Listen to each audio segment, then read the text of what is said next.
Customer discovery process. Customer discovery process means that you need clarity down to who will buy this product, what is their title, what is their gender, what's their age group, and why would they do it. So, I was thinking about Facebook and other software solutions, like those kids, like they develop solutions in their garage or their home. I'm not sure if they did the customer discovery process. Yes. They absolutely did. But they did it not knowingly. Mark Zuckerberg has been programming since he was 10 years old. By the time he was at Harvard, he has already started 2 companies. One of them got an offer for $2 million from Microsoft to buy it. So this was in his genes. Second thing, he had the unmet need. He wanted to know all the girls who were at Harvard now. And he didn't want to know their name and where they lived. In Harvard, they were only given this information by the residential hall. There was nothing across the whole Harvard. So he had the ability, because he'd been programming for 7 years by that time, and he had a need, and he wanted to make it cool, so not just the name and where they live, but what kind of music do they like? Because that was his unmet need.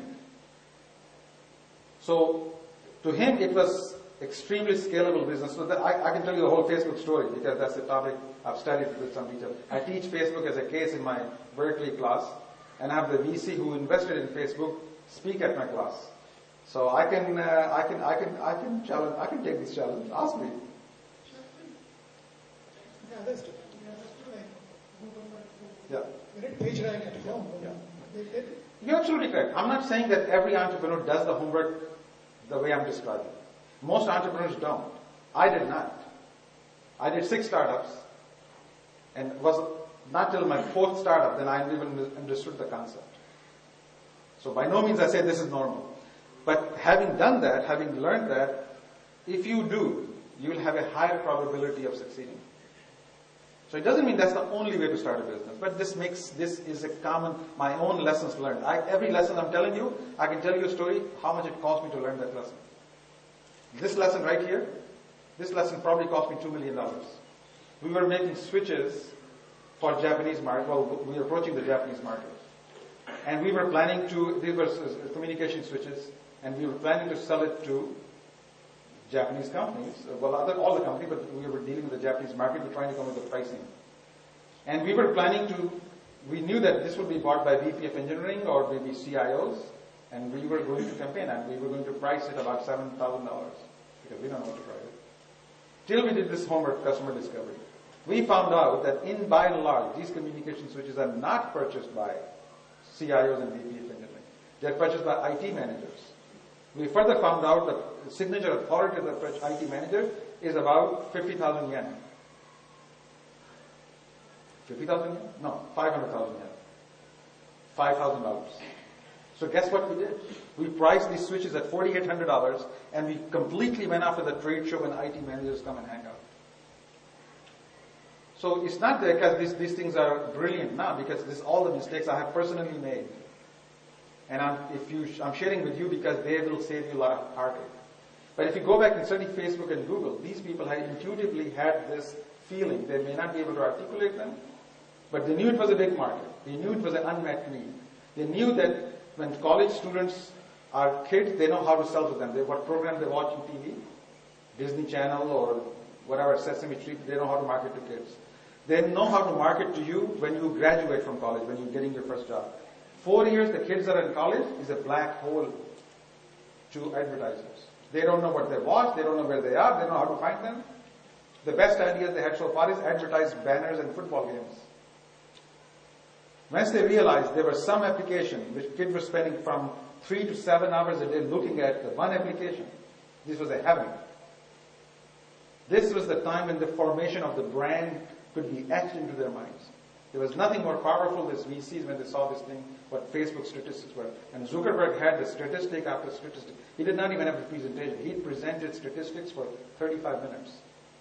How many time people were staying, what kind of people were coming, why were they coming, where were they spending the time, analytics. And that was a turning point.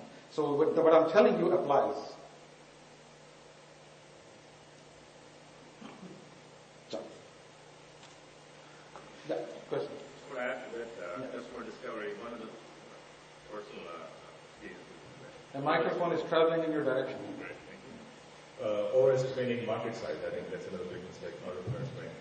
They think their idea is super, the market is the whole world. So I think, so my perspective on that is you want to go after a big market, but you want to go after one beachhead. You've got to be first, you're going to land the truths. You're going to own that hill.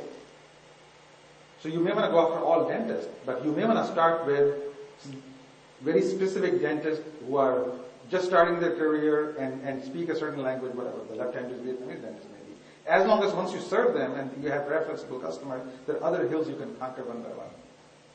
So one of the mistakes people make is they go after the big broad market. They don't realize that if I cannot conquer one hill and have one stronghold and referenceable customer, it'd be very expensive to go after broader hill.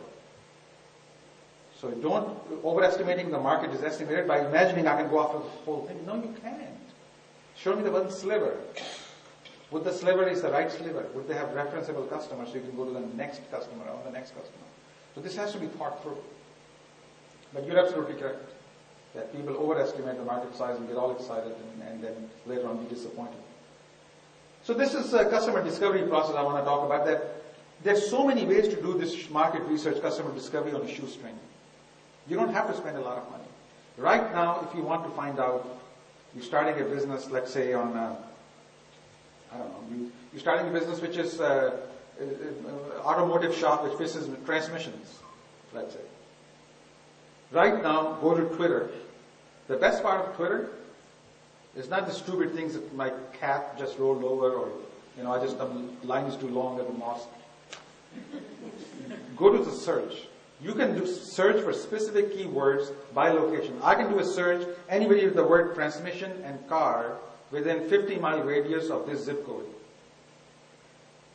Then I can see all the one relevant conversation, I can do a direct Twitter message to them that if you're looking for transmission problem, we have a special going on, 40% off in our shop. Would you be interested? Totally free. So Facebook, LinkedIn. I was doing market research for another startup. I went to everybody who had the word FCC, it's a smart antenna company. FCC, smart antenna, Wi-Fi secured, or some company's name. And I found 83 people in my LinkedIn who had the relevant words. From that I picked 5 people and I sent them a request to talk to them for half an hour. 3 people accepted. All for free. There's so much data available for free. If you want data on any company, look for some company which went public recently, because when you go public in your S1 filing, you have to reveal all the details about market research data for free. That is public record. You can access that at sec.gov or 10kwizard.com. Enormous amount of data available for free if you know where to look. So all this information is available. You have to do online survey. You can, for example, one of the best thing give to entrepreneurs, Google AdWords. Suppose I'm trying to start a new business in this, providing, wedding planning services for Muslim community.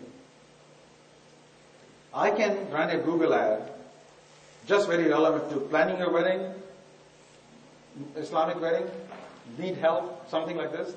You come to a landing page, a website, which says, we're starting a business, this is what we're planning to do. Would you mind taking a 10-question survey?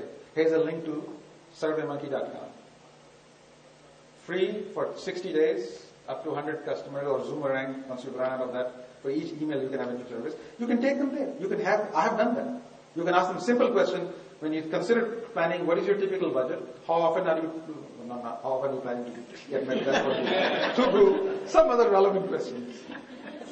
Yes, I'm planning to marry every 7 years.